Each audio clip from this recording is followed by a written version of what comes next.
ఇప్పుడే ఏంటది chicken puff తిన్నది, ఇప్పుడు ఐస్ క్రీమ్. పండు అన్బాక్స్ చేస్తున్నాడు.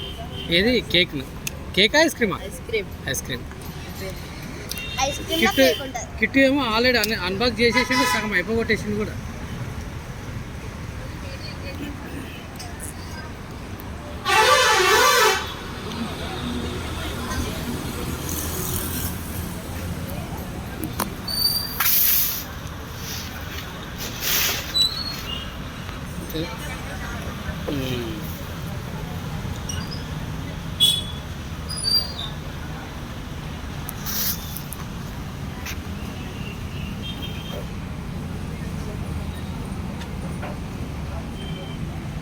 ఇదేడుది నాన్న ఎందుకు